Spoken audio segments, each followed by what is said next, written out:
बाहरी अतिक्रमण ने उत्पन्न किया है। यह आने वाले समय में बहुत ही विकट परिस्थिति होगी। इसलिए आज राज्य सरकार को वास्तव में अगर चेतना है और अगर नहीं चेतते हैं तो मैं दावे के साथ कहता हूं, जिस प्रकार अंग्रेज हमारे बहुत सारे लोगों को खटने के लिए बंधुआ मजदूर बना के असम ले गए चाय बागान में, आने वाले हमारा भविष्य कहां व्यतीत होगा इसकी कोई गारंटी नहीं है। और टाटा, जमशेदपुर, चाईबासा का जो स्थिति होगा आने वाले 20 सालों में आप लोग भी जीवित रहेंगे, हम भी जीवित रहेंगे, देखिएगा दुर्लभ स्थिति रहेगी। यहाँ का स्वर्णरेखा नदी का पानी, यहाँ के दलमा पहाड़, सारे चीजों को ये लोग संकट में लाके खड़ा करेंगे, क्योंकि व्यापारी का मतलब केवल अभी माननीय मुख्यमंत्री की बात करते हैं, मैं सम्मान करता हूँ, एक आंदोलनकारी के पुत्र हैं, बिल्कुल विनोद बाबू के सबसे फेवरेट गुरुजी के पुत्र हैं, शिवभूषण के पुत्र हैं। लेकिन ये भी सच्चाई है, जब हाल ही फिलहाल उनकी एक दूर के रिश्तेदार की बहन का विवाह था, टाटा ने 80 लाख रुपए से लाइटिंग का खर्चा दिया था। बताइए माननीय मुख्यमंत्री टाटा को कैसे आंख दिखाएंगे, कैसे आंख दिखाएंगे? लॉजिकली बताइए। अगर 1000 आदिवासी परिवार अगर बर्बाद भी हो जाएगा टाटा की किसी योजना से, तो माननीय मुख्यमंत्री के इतना साहस नहीं है कि वो टाटा को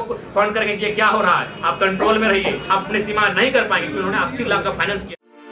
आप सभी संविधान के ज्ञाता हैं, क्योंकि आप लोग न्यूज वाले हैं और मैं न्यूज वालों को हमेशा एकेडमिक मानता हूं। एक भी आर्टिकल है जहां किसान का पूर्ण जिक्र है, कहीं नहीं है। आर्टिकल 48 में जिक्र है, लेकिन सिर्फ कृषि का जिक्र है। उसके बाद कुछ राज्य की अनुसूचियों में जिक्र है, पंचायती व्यवस्था में जिक्र है, लेकिन व्यवसाय का जिक्र मिलेगा आपको, लोक सेवा आयोग का जिक्र मिलेगा। राष्ट्रपति के लिए 9 आर्टिकल है। अरे भाई कितना इंपॉर्टेंट है राष्ट्रपति, भाई राष्ट्रपति कितना इंपॉर्टेंट है? 9 आर्टिकल में जिक्र है राष्ट्रपति का, लेकिन किसान का 1 आर्टिकल नहीं जो भारत के संविधान में जिक्र है। इसीलिए आज मनमाने ढंग से पूंजीपतियों को नदी के किनारे तो सारा जमीन पसंद आता है, क्योंकि वहाँ क्या करना है कि पानी एक तरफ से लेना है।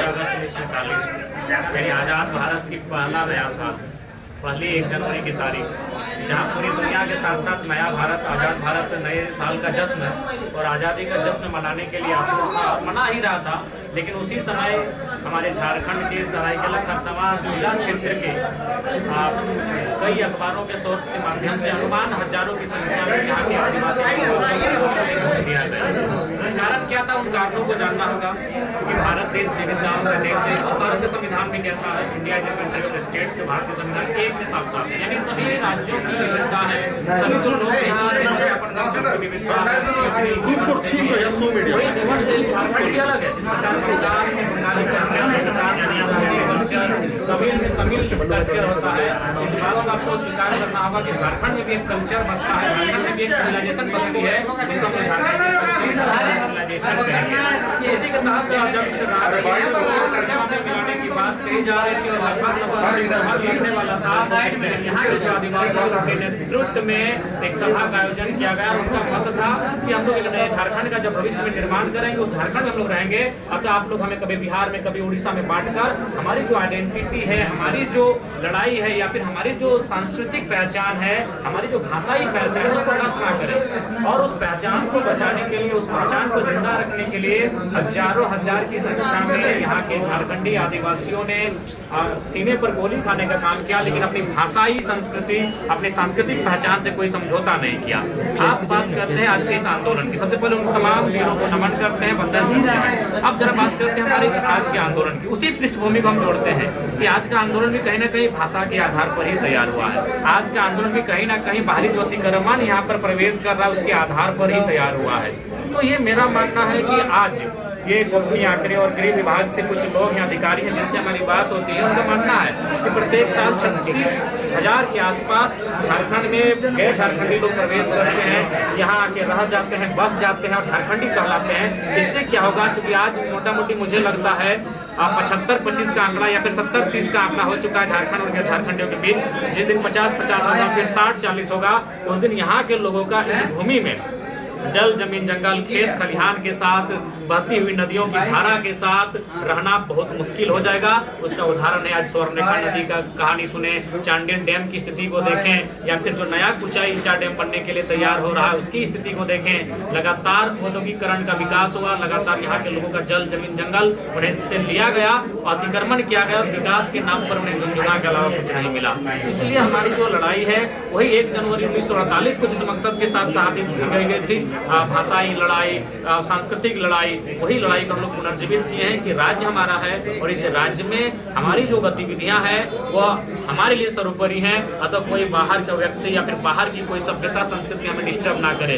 लेकिन कहीं ना कहीं आज बीते कई सालों की बात करें, आज वर्तमान परिस्थितियों की बात करें, जो लोग सरकार में बैठे हैं भले वो कहते हैं और है भी आदिवासी समाज से नेतृत्व करते हैं, लेकिन नाम के हैं।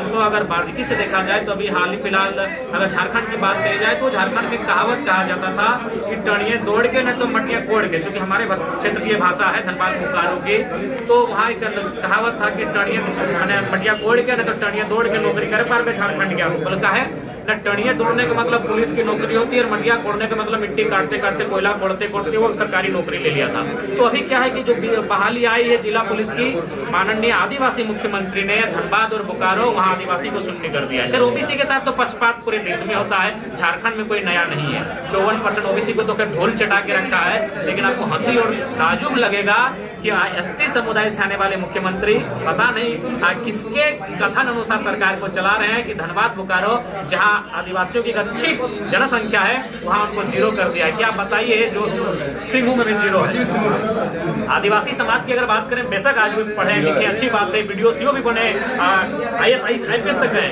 लेकिन ये लोग आप भी जानते हैं आज भी वो फिजिकली फिटनेस होते हैं ज्यादातर। यानी उनकी जो पहली प्राथमिकता होती है गाँव घर में जो गरीब आदिवासी होता है, गरीब किसान का बेटा होता है, उसकी पहली प्राथमिकता होती है पुलिस की बहाली को क्लियर करने की। लेकिन ये सरकार लगातार यहाँ के जो युवा है उनके सपनों को तार तार कर रही है। तो इसलिए हमारा जो आंदोलन है ये कोई नया आंदोलन नहीं है। 1 जनवरी 1948 की जो पुनरावृत्ति है वही आज कहीं ना कहीं फिर वर्तमान में दोहराई जा रही है। यहाँ के क्षेत्रों को तो नहीं मिलाया जा रहा है, लेकिन यहाँ के क्षेत्रों में बाहर के लोगों को स्थापित किया जा रहा है। आप कहीं चले जाएं, अभी आप कुछ दिन पहले एक अखबार का पेपर पढ़ रहे थे कि अब हमारे गाँव की जो PCC सड़क होगी जो 100 फीट की बनती है वहाँ भी यूपी और बिहार का ठेकेदार है। तो बताइए हम लोग बंधुआ मजदूर बनेंगे। आज आदिवासी मूलवासी अपने खेत खलिहान को छोड़कर पलायन की ओर है। आज यही चांडी डैम आज भी 116 गांव के लोग लगातार 50 सालों से आंदोलनरत हैं। आज टाटा के खिलाफ कई ऐसे मामले हैं जिन 22 लोग लगातार आंदोलनरत हैं। मेरा ये मानना है राज्य सरकार को भी और केंद्र सरकार को भी इसको निभानी करनी होगी कि जिस देश के साथ इन क्षेत्रों में CST कानून बना था, कहीं कानून बना था, कहीं SPT कानून बना था, कि जो झारखंड वासी हैं चाहे आदिवासी रहे या मूलवासी रहे, वो अगर किसी चीज के लिए प्रेम करते हैं, जान निछावर करते हैं तो माटी का टुकड़ा है। और ये आप भी जानते हैं और कोरोना ने भी बता दिया कि सारी जो संपत्ति है वो हवाई है। सबसे प्रमुख और सबसे महत्वपूर्ण संपत्ति कुछ है आपका जमीन का टुकड़ा है। तो ये लगातार बड़ी बड़ी कंपनियां, मिनी रत्न, महारत्न कंपनियां झारखंड में कौड़ी के भाव से जमीन का अधिग्रहण करती है और फिर उस जमीन को अधिग्रहण करने के बाद वहाँ जो इंडस्ट्री को स्थापित करती है उसे फिर बाहरी लोग ला के स्थापित करती है। तो कुल मिलाकर एक ऐसी साजिश चल रही है कि मुझे लगता है 20 सालों में जल्द भी आप देखेंगे कि यहाँ की डेमोग्राफी, यहाँ की जो संस्कृति, यहाँ की जो कल्चरल आइडेंटिटी है, यहाँ की जो लैंग्वेज आइडेंटिटी है उसको कहीं ना कहीं पूरी तरह से डिस्टर्ब कर दिया जाएगा। उसका उदाहरण आपका जमशेदपुर की बड़ी बड़ी इमारतें गवाह दे रही है, उसका उदाहरण रांची की बड़ी बड़ी इमारतें और धनबाद बोकारो की बड़ी बड़ी इमारतें गवाह दे रही है कि जितनी बड़ी बड़ी इमारतें बनी है उतने जमीन के नीचे झारखंडी दबते गए हैं, आदिवासी मूलवासी दबते गए हैं और लास्ट में क्या हुआ है, वे लोग विलुप्त हो गए हैं। सरकारी डाटा के अनुसार मैं बताना चाहूंगा आने वाले 2050 तक असुरी जनजाति, पहाड़िया जनजाति, बिरोहरी जनजाति, ऐसी बहुत सारी जनजातियां हैं और बहुत सारे ऐसे भाषा हैं जो आदिवासी जनजातीय भाषा है, सदानी भाषा है, जो आने वाले 2050 में विलुप्त हो जाएंगे। यानी यहाँ की मानव को नष्ट करने की पूरी तैयारी चल रही है। इसीलिए अगर हमें बचाना है, अगर आदिवासी मूलवासियों को सुरक्षित रखना है तो सबसे पहले जो हमारे भूमि कानून है जिसके लगातार हम लोग आंदोलन कर रहे हैं, लगातार कंपनियों फैक्ट्रियों में हम लोग धरना दे रहे हैं, जमीन अधिग्रहण के खिलाफ आवाज उठा रहे हैं, तो सरकार को एक बेहतर पॉलिसी बनानी होगी। और ये हमारी नहीं, जब माननीय मुख्यमंत्री सत्ता में बैठे थे उनका एक मैनिफेस्टो में था कि जो रघुवर सरकार के टाइम जो लैंड बैंक उन्होंने तब्दील किया था रैयतों के गैर मजरूआ जमीन को, सीएम लैंड को, उसे वापस हम लोग रसीद काटने की स्थिति में लाकर खड़ा करेंगे। तो क्या रसीद काटने की स्थिति में रैयत है? नहीं है। आज भी वो जमीन लैंड बैंक बन के घूम रहा है और वो लैंड बैंक का उपयोग कहाँ किया जाएगा? जब कोई इंडस्ट्री स्थापित होगी तब वो क्या करेगी? देखिए इंडस्ट्री को क्या चाहिए? मैक्सिमम प्रॉफिट चाहिए और सरकार को चाहिए मैक्सिमम रेवेन्यू, जनता जाए भाड़ में। यही स्थिति हमारे राज्य के साथ चल रही है। तो आज पूरे आपके चैनल के माध्यम से पूरे कोल्हान, चूंकि कोल्हान में है तो मैं कोल्हान के साथ साथ राज्य को, लेकिन प्रमुख रूप से कोल्हान को संदेश दूंगा कि माय माटी की लड़ाई को फिर से लड़ने की आवश्यकता है। नहीं तो प्रत्येक 10-10 सालों में आप खुद आकलन कर लेंगे। मैं क्यों बोलने वाला, मैं अगर बोलूंगा तो आपको भी लगेगा नहीं हम कुछ भी बोल रहे हैं। तो प्रत्येक 10-10 सालों में आकलन कर लें कि जहाँ 3-4 जिलों में मिलाकर लगभग 20,000 के आसपास यहाँ फैक्ट्रियाँ हैं, और यहाँ के लोग कहाँ, गुजरात में, सूरत में, महाराष्ट्र में। हाल ही फिलहाल जो आपका सुरंग का मामला आया था, कहाँ का था?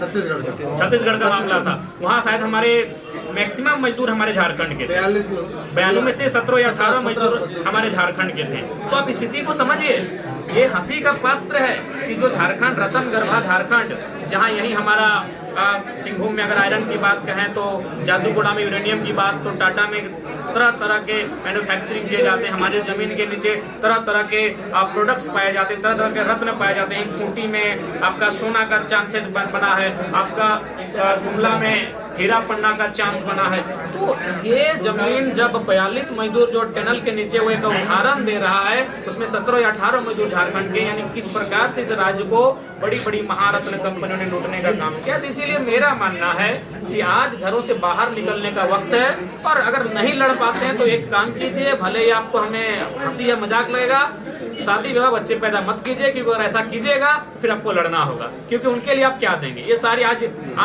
अनुमान बात किया जाए, अगर आज हमारे 79,000 वर्ग किलोमीटर को अगर एकड़ में तब्दील किया जाए, उसमें 29% वन भूमि को बाहर कर दिया जाए, और जो हमारी कुल जनसंख्या उसमें 50 लाख चूंकि बाहर के लोग हैं, तो उनका अपने राज्य में भी जमीन है, तो उस जनसंख्या को अगर उस एकड़ बना के डिवाइड किया जाए, मैंने कर रहा था, लगभग एक परिवार के पास मात्र 3 एकड़ जमीन बच रहा है। तो बता के देखिए, बहुत गंभीर विषय है मेरे झारखंड के लोगों। आपके पास होंगे कुछ लोग एक एकड़ होगा तो किसी के पास 10 होगा, लेकिन एवरेज की बात करें तो प्रत्येक परिवार के पास मात्र 3 एकड़ का जमीन है। जब 20 साल के बाद नई पीढ़ी उसके सामने होगी, उसके पास 1.5 एकड़ का जमीन होगा, और जब 2050 का दौर आएगा, उनके पास हमको लगता है डिसमिल में जमीन बचेगा। ये स्थिति झारखंड की होगी। तो ये कहीं ना कहीं आज उन्हें लड़ना होगा, और नहीं तो फिर शादी ब्याह बच्चे पैदा करने की स्थिति में मत जाइए। नहीं तो फिर आपको अपने राज्य को छोड़कर अन्य राज्यों में प्रवास करना होगा रोजी रोजगार के लिए, क्योंकि यहाँ नियम नहीं, यहाँ पॉलिसी नहीं। और सबसे बड़ी बात, यहाँ की जनसंख्या, जो जनसंख्यिक व्यवस्था है, यहाँ की जो भौगोलिक वातावरण है, उसको पूरी तरह से डैमेज किया जा रहा है। मैं स्पष्ट कहूंगा, बंगाल के लोगों के लिए वो सुरक्षित रहे, उनके लिए, बिहार के लोगों के लिए उनके लिए सुरक्षित रहे, तमिल लोगों के लिए उनके लिए सुरक्षित रहे, बाकी लोग वहाँ जाएं। लेकिन व्यापार के दृष्टिकोण से, रोजी रोजगार के दृष्टिकोण से, बस बसाव के दृष्टिकोण से अगर हम लोग सीमा को प्रतिबंधित नहीं करते हैं, तो जो चालाक किस्म के लोग हैं वो झारखंड को निगल जाएंगे, और निगल चुके हैं। रेशियो 70-30 लगभग हो चुका है। जैसे जैसे ये रेशियो बढ़ेगा, उनके विधायकों की संख्या अधिक होगी। अभी मान के चलिए, जब अगला, जिस प्रकार बिहार में जातीय जनगणना की, अगर झारखंड में जातीय जनगणना की बात करता है, आप बताइए, जो उनका, चूंकि हमारा जो जनसंख्या कैसे बढ़ रहा है, जन्म दर से बढ़ रहा है, उनका जनसंख्या घुसपैठ से बढ़ रहा है। अन्य राज्यों के लोग या अन्य देशों के लोग, वे लोग तो मतलब जन्म दर से नहीं ना बढ़ा रहे हैं। यानी जब उस जनसंख्या को और हमारी जनसंख्या को मैंने कंपेयर किया जाएगा, रेशियो में रखा जाएगा, और जिस समय जनगणना होगी, सोच के देखिए क्या भयावह स्थिति होगी। तब ना आपका शेड्यूल 5 की चर्चा होगी, ना पैसा कानून की चर्चा होगी, ना जो आरक्षित सीटें हैं उनकी चर्चा होगी, क्योंकि जनसंख्या को आपको मानना होगा। जनसंख्या से आप बाहर नहीं जा सकते हैं।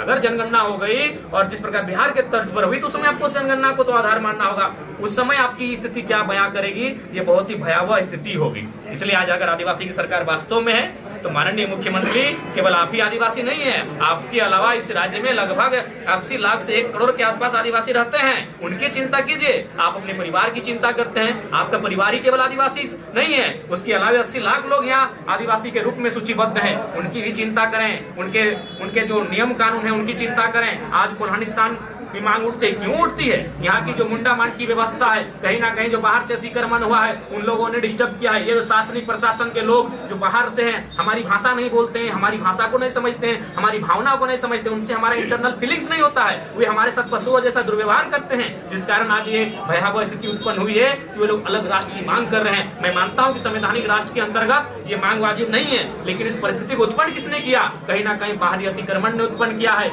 यह आने वाले समय में बहुत ही विकट परिस्थिति होगी। इसलिए आज राज्य सरकार को वास्तव में अगर चेतना है, और अगर नहीं चेतते हैं, तो मैं दावे के साथ कहता हूं, जिस प्रकार अंग्रेज हमारे बहुत सारे लोगों को खटने के लिए बंधुआ मजदूर बना के असम ले गए चाय बगान में, आने वाले हमारा भविष्य कहाँ व्यतीत होगा इसकी कोई गारंटी नहीं है। और टाटा, जमशेदपुर, चाईबासा का जो स्थिति होगा आने वाले 20 सालों में आप लोग भी जीवित रहेंगे, हम भी जीवित रहेंगे, देखिएगा दुर्लभ स्थिति रहेगी। यहाँ का स्वर्ग रेखा नदी का पानी, यहाँ के दलमा पहाड़, सारे चीजों को ये लोग संकट में लाके खड़ा करेंगे, क्योंकि व्यापारी का मतलब जब लाभ कमाना होता है, नदी दूषित हो या पहाड़ संकट में आए, उनके लिए मानवता नहीं होती है। इसलिए आज व्यापारियों का अतिक्रमण को रोकना होगा, आज झारखंड को बाहरी अतिक्रमण को रोकना होगा। नियम तो सभी आए, जिनको आना है नियम से आए, हमने मना नहीं किया है। शासन प्रशासन में जहां आना है नियम से आए, लेकिन आप अगर अतिक्रमण के उद्देश्य से आएंगे, घुसपैठ के उद्देश्य से आएंगे, इस चीज को रोकना होगा। इसके लिए बेहतर कानून बनाना होगा। जब सीएनटी एक्ट होने के बावजूद भी रांची में लगभग आंकड़ा है 4000 से ज्यादा की संख्या में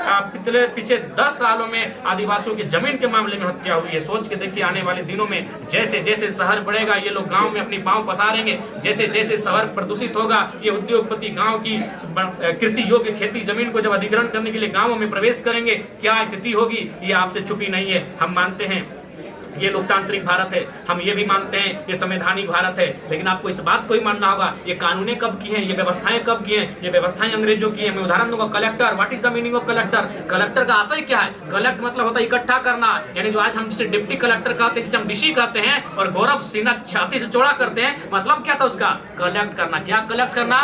ना जो जो भारत के लोग थे, किसान वर्ग, मैक्सिमम किसान वर्ग, उनको मार पीट कर, उन्हें डरा धमका कर रेवेन्यू को कलेक्ट करना। तो वही तो व्यवस्था है। मैं कलेक्टर का विरोधी नहीं हूँ, लेकिन इस व्यवस्था का मैं विरोधी हूँ। अब आता है कमिश्नर, जो हमारे कोल्हान प्रमंडल में होगा, उत्तरी छोटा नागपुर में होगा, दक्षिणी में होगा, पलामू में होगा, संथाल में, यानी 5 कमिश्नर है हमारे पास। कमिश्नर का मतलब कमीशन से आया है, यानी जो कलेक्टर द्वारा जो इकट्ठा किया गया पैसा से कमीशन ले, उसे कमिश्नर कहते हैं। ये व्यवस्थाएं कहाँ की है? आपको लगेगा ये लोकतांत्रिक देश है, लेकिन इस लोकतांत्रिक देश में जो भी व्यवस्थाएं हैं वो सभी तो अंग्रेजों की व्यवस्थाएं हैं। पर एक बात पता है, अंग्रेजों ने कानून किसके लिए बनाया था? हमारे लिए या अपने लिए? अपने लिए बनाया था, हमें दबाने के लिए और अपने राज्य, अपने देश को फुल माने बढ़ाने के लिए। हमारे सब कुछ लूट के ले गए, चाहे कोहिनूर का हीरा हो या लगभग हजारों की संख्या में लूटा गया सोना हो, तो वो व्यवस्थाएं चल रही है। आज अभी उदाहरण के लिए, आप अभी खेती बाड़ी का दिन है, लोगों का खेत में अभी भी धान है। क्या अगर कोई किसान एप्लीकेशन डालता है एसपी को कि एसपी महोदय मुझे डर है कि मेरा धान बाहर पड़ा हुआ है, मेरी जो फसल है वो बाहर पड़ी है, आप 20 को पुलिस की संख्या दे, मेरे धान के खेतों की रखवाली करेंगे, क्या ये पॉसिबल है? करेंगे?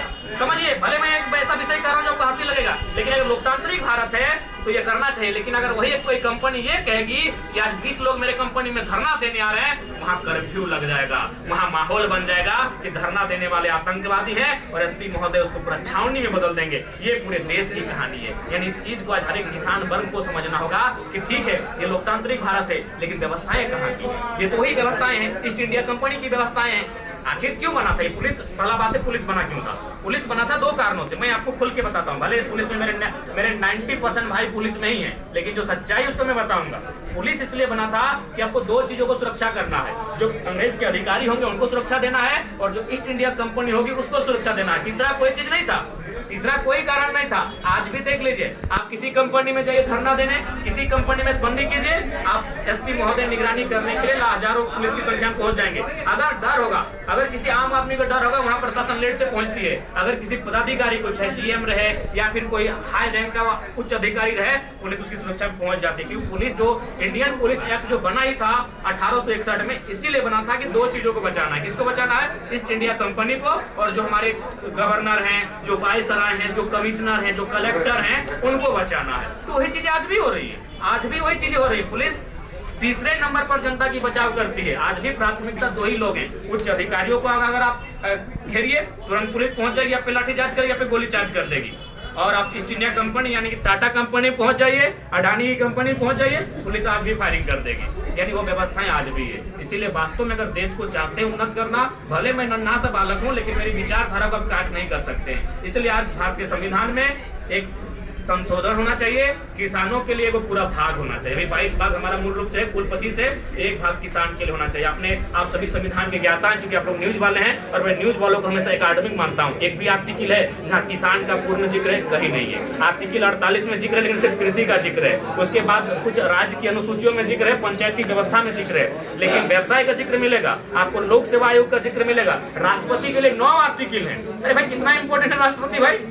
राष्ट्रपति कितना इंपॉर्टेंट है, 9 आर्टिकल में जिक्र है राष्ट्रपति का, लेकिन किसान का 1 आर्टिकल नहीं जो भारत के संविधान में जिक्र है। इसीलिए आज मनमाने ढंग से पूंजीपतियों को नदी के किनारे तो सारा जमीन पसंद आता है, क्योंकि वहां क्या करना है कि पानी एक तरफ से लेना है और प्रदूषण फिर नदी में छोड़ना है। इस चीज को कोई समझता ही नहीं है, ना कोई आवाज उठाना चाहता है। क्यों उठाएगा भाई, सबका रोजी रोटी चलता है। अभी माननीय मुख्यमंत्री की बात करते हैं, मैं सम्मान करता हूँ, एक आंदोलनकारी के पुत्र है, बिल्कुल विनोद बाबू के सबसे फेवरेट गुरुजी के पुत्र हैं, शिवभूषण के पुत्र हैं। लेकिन ये भी सच्चाई है, जब हाल ही फिलहाल उनकी एक दूर के रिश्तेदार की बहन का विवाह था, टाटा ने 80 लाख रुपए से बनकर लाइटिंग का खर्चा दिया था। बताइए माननीय मुख्यमंत्री टाटा को कैसे आंख दिखाएंगे, कैसे आंख दिखाएंगे? लॉजिकली बताइए। अगर 1000 आदिवासी परिवार अगर बर्बाद ही हो जाएगा टाटा की किसी योजना से, तो माननीय मुख्यमंत्री के इतना साहस नहीं है कि वो टाटा को फोन करके कि क्या हो रहा है, आप कंट्रोल में रहिए, आप अपनी सीमा नहीं कर पाएंगे, क्योंकि उन्होंने 80 लाख का फाइनेंस किया है। अगर आप मुझे समय देंगे तो मैं वकील के साथ मिलकर मैं सारा डाटा बता दूंगा, किस दिन फाइनेंस किया है, विवाह में मैंने क्या क्या चीज उनकी तरफ से दिया गया था। ये सारी चीजें जग जाहिर है, ये छुपाने की चीजें नहीं है। तो मेरे कहने का मतलब है, चाहे राज्य की बात हो या देश की बात हो, अगर चाहते हैं कि किसान बचा रहे, अगर चाहते हैं आदिवासी बचा रहे, तो उसके लिए नेतृत्व ऐसा होना चाहिए जो टाटा के चंदे से ना जाए, जनता के चंदे से चुनकर जाए चलेगा। अगर वो टाटा के चंदे से जाएगा तो जबान नहीं खोल पाएगा। अभी हम लोग कुछ दिन पहले जो मीडिया बंधु हैं, नाम क्या सोशल संवाद हाँ, उनसे भी बैठे तो उन्होंने कहा कि आप तुम्हें बड़े हिम्मत वाले हैं कि अब टाटा पे भी मैंने कटाक्ष कर देते हैं, सांसद लोग का मुंह बंद हो जाता है। तो ये चीजें समझना होगा। आज अगर देश इन चीजों को नहीं समझता, ये राज्य नहीं समझता है, तो हम भी जिंदा होंगे, आप भी जिंदा होंगे। 20 साल बाद स्थिति देखिएगा क्या होगा। झारखंड एक खंडर के रूप में परिवर्तन हो जाएगा। खूंटी में सोना मिलिए गया है, गुमला में हीरा का चांस मिलिए गया, धनबाद बोकारो तो छोड़ दीजिए, जाइएगा तो कोशिश कीजिएगा ऊपरे ऊपरे एरोप्लेन लेके जाइए।